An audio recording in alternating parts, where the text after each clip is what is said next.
warahmatullahi wabarakatuh. Bagaimana kabarnya kalian hari ini? Semoga dalam keadaan sehat ya. Walaupun kita sedang mengalami pandemi COVID-19, jangan lupa untuk selalu cuci tangan. Walaupun keluar kemanapun itu selalu pakai masker dan tetap selalu menjaga kesehatan, jaga jarak. Nah, apalagi ini kita memasuki era new normal. New normal itu harusnya kita malah memfilter diri kita.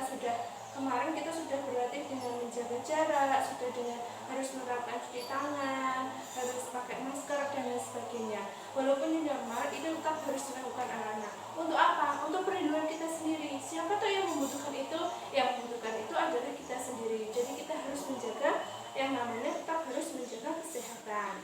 Nah, hari ini sebelum memulai kegiatan pembelajaran, kita berdoa dulu, berdoa menurut agama dan kepercayaan masing-masing. Semoga pembelajaran hari ini berjalan dengan lancar, pembelajaran hari ini bermanfaat untuk kalian nantinya, juga berguna untuk kalian nantinya. Nah, berdoa Ibu yang pimpin, berdoa dimulai. Berdoa selesai. Nah, sebelum itu, coba. Ini kok kelihatannya semua masih terlihat lemas. Apa tadi sudah menerima banyak pelajaran? Sudah banyak pelajaran ya? Nah, sekarang untuk meringankan sedikit, merilekskan pikiran kalian, otak kalian, untuk semangat lagi belajar, coba kita sekarang hadap ke kanan dulu. Hadap ke kanan, terus pegang pundak temannya. Ayo dipijiti dulu sambil dibilangi. Ayo, semangat, semangat. Nah, sudah, sekarang ganti ke kiri. Gantian, ayo semangat. Nah, bagaimana? Sudah semangat? Sudah. Nah, kalau sudah, hari ini kita akan belajar tentang pola perilaku konsumen dan produsen. Nah, pola perilaku konsumen dan produsen itu ada dua. Ada rumah tangga konsumen dan ada juga rumah tangga produsen. Nah, rumah tangga konsumen atau RTK. RTK adalah pengertiannya. Kalau kita sudah mendengar kata kuncinya berada di kata konsumen. Nah, kalau konsumen itu artinya adalah siapa yang tahu? Nah, jadi seperti ini. Misalkan nanti di tengah-tengah Ibu melontarkan pertanyaan. Nah, kalau kalian bisa menjawab pertanyaan dari Ibu, nanti ada poinnya tersendiri. Poinnya berguna untuk apa? Untuk menambah nilai kalian, mungkin ulangan hariannya kurang, atau ulangan semesternya kurang, atau hal lainnya bisa ditambah dengan poin yang kalian dapatkan. Nah, coba kalau kita sudah tahu tentang konsumen. Konsumen itu sudah pasti bagus, menghabiskan. Apakah yang dihabiskan itu? Menghabiskan barang-barang yang ada di kehidupan sehari-hari. Nah, jadi konsumen itu berasal dari kata consumption, yang artinya menghabiskan atau menggerogoti. Menghabiskan apa yang dihabiskan? Yang dihabiskan adalah barang yang sudah diproduksi. Nah, sekarang coba Ibu akan tanya ke kalian, apa yang kita konsumsi itu? Barang apa yang kita konsumsi? Coba dalam kehidupan sehari-hari, contohnya makan, minum, terus apa lagi? Pergi berwisata, terus mau menonton televisi, contohnya adalah itu. Nah, tetapi tidak semua barang itu bisa dikatakan sebagai barang yang bisa dikonsumsi. Nah, apa Bu syaratnya barang itu bisa dikonsumsi? Itu adalah ketika kita dalam memperolehnya itu memerlukan adanya biaya atau pengorbanan untuk memperolehnya. Nah, sekarang kita analisis dari 4 contoh tadi. Apakah semua ini memerlukan pengorbanan dalam memperolehnya? Tentu. Coba kalian makan, itu beli atau tidak? Jadi beli. Minum, kita beli air apa tidak? Beli. Jadi itu juga dalam memperoleh membutuhkan pengorbanan. Sekarang menonton televisi, apakah ini tidak termasuk sebagai barang konsumsi? Termasuk. Kita membeli televisi dulu juga membeli. Terus kita dalam berwisata, mungkin pergi ke suatu tempat liburan, apakah itu tidak memerlukan memerlukan pengorbanan? Tentu memerlukan pengorbanan. Dalam membeli tiket kita sudah mengeluarkan uang. Nah, jadi 4 yang contoh yang kita sebutkan tadi itu merupakan barang konsumsi. Nah, barang konsumsi itu kalau makan dan minum itu untuk memenuhi kebutuhan apa? Coba kebutuhan sehari-hari. Iya, kebutuhan kita. Tetapi kalau contohnya menonton televisi dan pergi berwisata itu untuk memenuhi kebutuhan rohani kita. Mungkin yang otaknya kemarin-kemarin banyak tugas, Bu, saya akan pergi liburan, saya akan pergi kemana supaya otak saya relax kembali untuk menjalani kehidupan lagi, belajar lagi dan lain sebagainya. Nah, mungkin di sini ada yang belum paham tentang pengertiannya. Jadi inti dari konsumsi itu menghabiskan apa? Barang-barang yang ada. Nah, kalau tujuan kita untuk mengkonsumsi itu tujuannya apa? Siapa yang tahu? Karena memenuhi kebutuhan. Iya, kalau makan dan minum itu sudah pasti kebutuhan kita sehari-hari. Kalau kita tidak makan, kita lapar. Nah, coba tujuannya kita makan adalah karena kita lapar. Kalau kita minum berarti kita haus. Jadi untuk memenuhi kebutuhan. Jadi tujuan konsumsi adalah memenuhi kebutuhan sehari-hari. Nah, dan juga yang kita penuhi itu tentu memerlukan pengorbanan. Sekarang yang kedua, tujuan utama dari konsumsi adalah siapa yang bisa menjawab?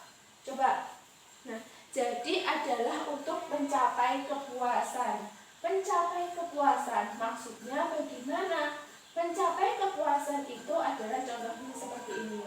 Mungkin di sini kalian kedua orang tuanya ada yang bekerja sebagai katakan petani, ada yang bekerja sebagai nelayan, ada yang bekerja sebagai PNS katakan. Di sini apakah kegiatan konsumsinya itu sama? Tentu tidak sama. Nah, untuk mencapai kepuasan, jadi kepuasan dari masing-masing orang itu tidak bisa disamakan. Nah, kebutuhan seorang petani itu tidak sama dengan kebutuhan seorang nelayan. Kebutuhan seorang nelayan tidak sama dengan kebutuhan atau dari seorang PNS. Mungkin ya dalam konsumsi seorang petani sudah saya makan seadanya saja. Yang penting saya masih bisa makan. Nelayan sama karena pendapatan saya hanya cukup, jadi saya hanya mengkonsumsi lauknya tahu tempe saja sudah. Tapi kalau PNS itu berbeda lagi. Dalam melakukan kegiatan konsumsi sudah berbeda.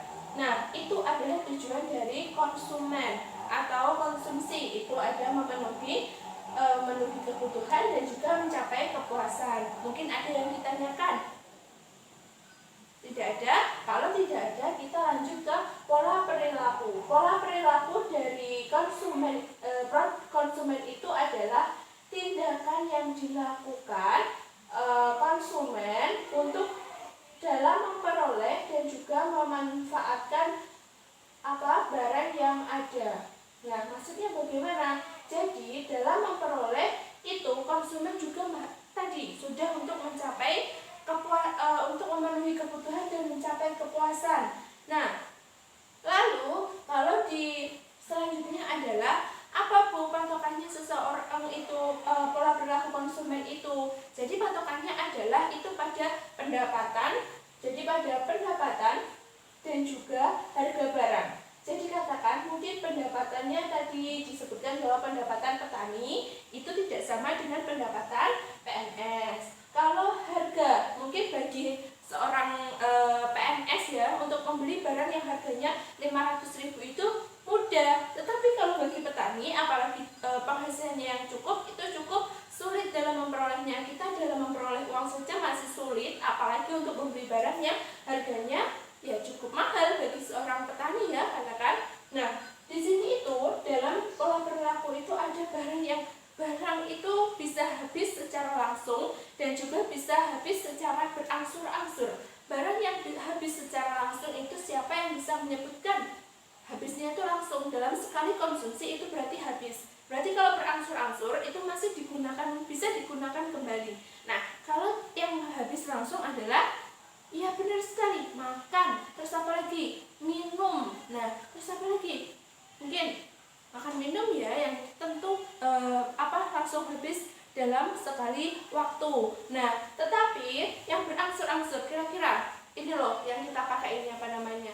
Pakaian, apalagi yang bisa dipakai lagi? Mungkin ya peralatan sekolah kalian, tas, sepatu, terus seragam kalian dan lain sebagainya. Nah, itu adalah tentang rumah tangga konsumen. Tidak ada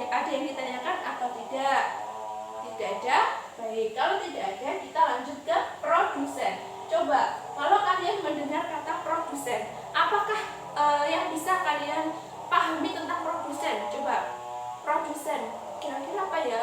Apa? Coba, menghasilkan suatu barang. Bagus, menghasilkan suatu barang atau menghasilkan suatu barang dan menambah nilai guna. Nah, maksudnya bagaimana menghasilkan barang?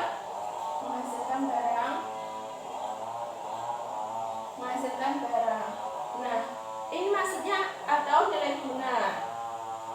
Nilai guna ya, maksudnya adalah kalian misalkan memiliki sebuah rumah. Rumah kalian itu bertempat di tempat yang strategis. Tempatnya di pinggir, di dekat dengan jalan raya. Terus di situ juga banyak dengan masyarakat. Nah, apa yang kira-kira kalian lakukan supaya rumah kalian itu bisa menambahkan pendapatan?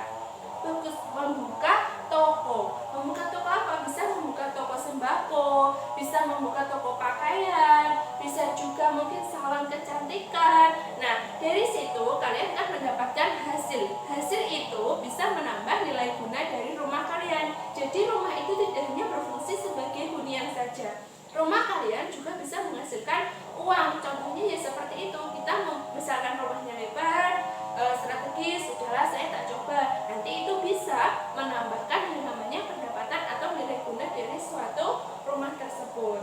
Nah, sekarang tujuan kita memproduksi apa?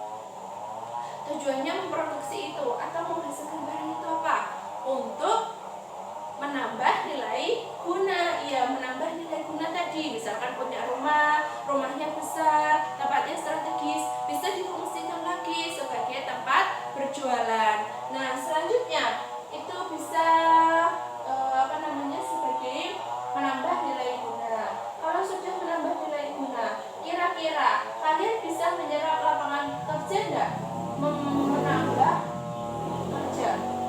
Jadi, misalkan usaha kalian berkembang, usaha kalian dikenal di masyarakat, kalian bisa membuka yang namanya lapangan pekerjaan.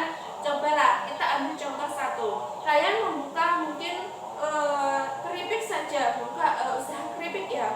Untuk yang pertama mungkin kalian masih ada yang order saja, baru kalian membuat. Tetapi kalau sudah misalkan usaha kalian sudah dikenal di masyarakat, usaha kalian sudah di sana loh keripiknya itu enak, rasanya itu manis, mungkin ada yang rasanya macam-macam, terus kualitasnya itu pun juga terjamin. Nah, itu sudah pasti usaha kalian terkenal dan juga menyerap lapangan kerja atau membuka lapangan pekerja bagi masyarakat sekitar. Itu sudah tentu pasti. Nah, yang kedua adalah untuk memperoleh laba. Suatu usaha itu tidak mungkin jika hanya membuka usaha saja. Yang dicari dalam membuka usaha itu sudah pasti yang namanya adalah laba. Laba yang diinginkan pun tidak hanya laba yang sudah labanya tidak saya pikirkan, itu tidak mungkin. Jadi laba itu pasti suatu pemeran ekonomi atau ini tadi produsen itu pasti untuk untuk supaya laba saya banyak, apa yang saya lakukan? Mungkin saya harus menjualnya ini tidak hanya di tempat saya bisa membuka di toko-toko yang lain, saya bisa berkolaborasi dengan teman yang lain, mungkin di sana menjual apa, nanti itu saling tukar barang supaya barangnya terkenal dan mendapatkan laba yang banyak. Nah, kalau sudah seperti itu pasti menambah ini. Yang pasti adalah menambah kemakmuran. Menambah kemakmuran itu maksudnya bagaimana? Menambah kemakmuran itu masyarakat kalian itu semuanya bisa berpendapatan yang sama. Karena apa? Kalian bisa membuka lapangan pekerjaan. Di situ semua masyarakat mendapatkan yang pendapatan itu yang sama atau yang setimpal. Tidak ada yang miskin, tidak ada yang katakan apa. Itu bisa kalian bisa memakmurkan masyarakat yang ada di sekitar kalian. Nah, selanjutnya itu ada tentang faktor-faktor dari produsen. Faktor dari produsen itu kira-kira siapa yang tahu? Yang pertama, coba siapa yang tahu? Kalau kita membuka suatu usaha, itu apa yang dibutuhkan pertama kali? Pasti modal. Iya, modal itu adalah harta yang kita miliki. Itu pasti yang dibutuhkan dalam membuka suatu usaha. Kita perlu yang namanya modal. Nah, setelah itu Ibu modal itu hanya berupa uang saja? Siapa yang jawab iya, siapa yang jawab tidak? Ayo, nah jadi modal itu tidak harus berupa uang. Nah, modal itu bisa berupa tempat usaha, tempat kalian dalam melakukan kegiatan usaha. Nah, contohnya saja kita ambil seorang nelayan. Apakah nelayan itu dalam menangkap ikan membutuhkan yang namanya uang? Tidak kan? Yang dibutuhkan adalah jaring. Sama dengan kalian dalam membuka usaha makanan, misalkan kalian tidak harus punya uang dulu, tapi punya tempat dulu, itu bisa sudah dikatakan sebagai modal. Nah, kalau sudah punya modal, apakah selanjutnya faktor dari produsen itu ada SDA, sumber daya alam. Sumber daya alam apa yang bisa dijadikan sebagai produsen? Mungkin ada tumbuhan, ada hewan, tanah, dan lain sebagainya. Nah, tumbuhan itu bisa berupa pohon yang bisa dijual dan bisa ditukarkan dengan uang. Selanjutnya ada hewan contohnya bagi seorang petani pasti punya bukan petani ya, peternak, itu contohnya sapi, ada kambing dan lain sebagainya. Nah, yang ketiga itu mungkin tanah. Tadi sudah dijelaskan seperti di model ini, contohnya tempat itu ada tanah. Selanjutnya yang ketiga ada skill. Kira-kira siapa yang bisa menjelaskan pengertian dari skill? Skill itu adalah kemampuan yang dimiliki oleh seorang pengusaha dalam mengelola usaha bagus. Nah, jadi skill itu adalah kemampuan yang dimiliki oleh seorang pelaku usaha dalam mengelola usaha yang dilakukan. Nah, usahanya saya ini nanti akan saya bawa kemana? Mungkin kalau skillnya bagus, ya saya akan membawa usaha saya ini akan ke yang lebih baik lagi. Saya harus mulai, harus berinovasi terus menerus. Tetapi belum tentu itu bagi yang mungkin ya skillnya adalah rendah, jadi masih bingung ini usaha saya mau saya jadikan apa, masih mau buat apa, itu masih bingung. Beda dengan yang sudah mungkin berpengalaman, berpendidikan dan lain sebagainya. Nah, kalau sudah ada skill, yang terakhir pasti harus ada tenaga kerja. Masa ya kalau usaha kalian itu sudah berkembang tidak ada yang namanya tenaga kerja? Pasti tidak mungkin. Nah, oke lah, katakan mungkin dalam masih jangka waktu 1-2 bulan masih bisa dibantu dengan orang tua misalkan. Tapi kalau itu sudah bisa dikenal di masyarakat luas, tentu kalian langsung menarik tetangga-tetangga kalian yang bisa bekerja dalam hal tersebut. Nah, tetapi di sini dalam tenaga kerja itu ada 3 jenis tenaga kerja. Ada tenaga kerja terdidik. Tenaga kerja terdidik contohnya apa? Pengertian dulu dari tenaga kerja terdidik. Iya, tenaga kerja terdidik itu adalah tenaga kerja yang mendapatkan pendidikan seperti kita ini, pendidikan formal. Jadi sudah ada dididik, jadi mulai mungkin dari yang SD dulu, nanti ke SMP, lanjut lagi ke SMA atau SMK, lanjut ke pendidikan atau perguruan tinggi. Nah, di situ itu pasti sudah dididik. Nah, nanti akan jadi apa ini? Ada yang jadi guru, ada yang jadi dosen, ada yang jadi perawat, ada yang jadi dokter, ada yang jadi arsitek dan lain sebagainya, sesuai dengan kemampuan, sesuai dengan hobi juga dan lain sebagainya. Nah, selanjutnya itu ada tenaga kerja terlatih.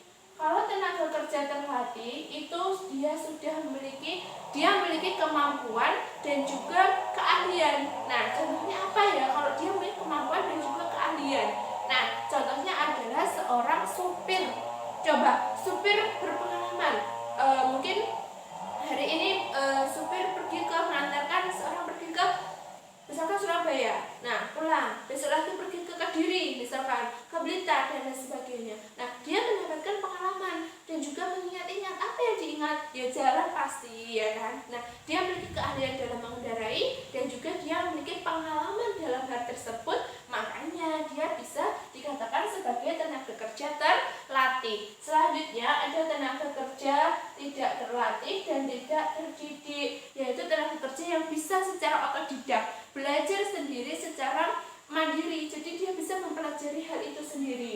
Contohnya adalah tukang sapu. Dia tidak ada yang bisa tukang sapu cara menyapu yang baik itu bagaimana, cara yang menyapu, membuang apa dan sebagainya itu tidak ada. Nah, sekarang kita mengarah ke pola perilaku dari produsen. Ada jangka pendek dan ada jangka panjang. Nah, jangka panjang pendek itu salah satu faktor produksinya ini itu tidak mengalami perubahan. Jadi perubahannya jadi faktor produksinya ini adalah tetap. Mungkin yang lain mengalami perubahan, tetapi ada salah satu produksinya yang faktor produksinya yang tetap, misalkan data modal, misalkan sumber dayanya dan lain sebagainya. Selanjutnya ada jangka panjang. Jadi berbeda dengan jangka pendek. Kalau jangka panjang itu semua faktor produksi yang ada di sini itu mengalami perubahan. Mengapa? Karena di dalam jangka panjang itu yang diutamakan adalah yang sedang digemari di masyarakat. Jadi di masyarakat ini yang sedang berkembang atau yang sedang digemari itu apa? Itu sebagai peluang para produsen atau pelaku usaha dalam menciptakan yang namanya barang, yang namanya menciptakan suatu barang lagi. Nah, di sini kita sudah mencapai pola perilaku. Mungkin ada yang ditanyakan dari kalian, ada yang belum paham? Diulangi yang bagian modal. Jadi modal itu tidak harus berupa uang. Kalau di SDA itu tadi ada tumbuhan, hewan dan juga tanah. Kalau di skill itu adalah kemampuan seorang usaha mengelola usaha. Tenaga kerja di sini ada terdidik, terlatih dan tidak terdidik, tidak terlatih. Nah, sebelum pelajaran kita hari ini sudah selesai ya, sampai pola perilaku. Sekarang kita akan mengulang dulu. Tadi Ibu Guru menjelaskan apa? Dari yang pengertian konsumen itu menghabiskan suatu barang. Tujuannya adalah memenuhi kebutuhan dan juga mencapai kepuasan. Ingat, kepuasan tidak bisa diukur dengan kepuasan orang lain. Selanjutnya, pola perilakunya bagaimana? Tindakannya dalam memperoleh suatu barang. Dan juga tadi barang ada yang berangsur-angsur dan juga bisa habis secara langsung. Selanjutnya, kalau sudah ini rumah tangga produsen, pengertiannya menghasilkan barang atau menambah nilai guna. Bagus. Tujuannya menambah nilai guna tadi. Yang kedua, membuka lapangan kerja. Yang ketiga, untuk mendapatkan laba. Pintar. Yang keempat, menambah kemakmuran masyarakat. Nah, faktornya apa? Diingat-ingat. Faktornya ada 4. Ada modal, SDA, ada skill, dan juga tenaga kerja. Selanjutnya pola perilakunya adalah ada jangka pendek dan ada juga jangka panjang. Nah, jangan lupa juga tadi di tenaga kerja itu ada ini. Tenaga kerja terdidik, tenaga kerja terlatih, tenaga kerja tidak terdidik dan tidak terlatih. Nah, dan juga pola perilakunya. Kalau jangka pendek tadi salah satu faktor produksinya tidak mengalami perubahan. Tapi kalau di jangka panjang itu faktor produksinya mengalami perubahan. Nah, sekarang tugasnya kalian adalah, sekarang kan kita sedang mengalami yang namanya pandemi, sedang menghadapi pandemi 19 ya. Coba kira-kira kalian dibentuk kelompok dulu. Ini jumlahnya di berapa siswanya? Ada 20 mahasiswa, berarti dibentuk 4 kelompok, 1 kelompok 5 orang.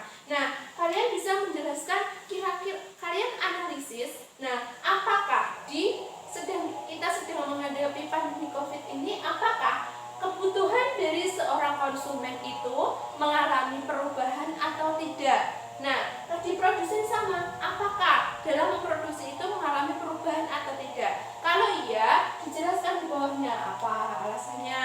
Kalau tidak, jelaskan alasannya apa. Nah, bisa apa tidak ini tugasnya seperti itu. Jangan lupa ya, dibentuk 4 kelompok. Nah, kalau sudah minggu depan kita akan bahas bareng-bareng di depan. Mungkin ada yang perlu ditambahkan, ada yang perlu dibenahi dan lain sebagainya. Nah, Ibu kira pembelajaran pada pagi hari ini pada hari ini sudah selesai. Mungkin Ibu dalam menyampaikan materinya kurang jelas atau apa dan lain sebagainya. Ibu Guru mohon maaf dan wassalamualaikum warahmatullahi wabarakatuh.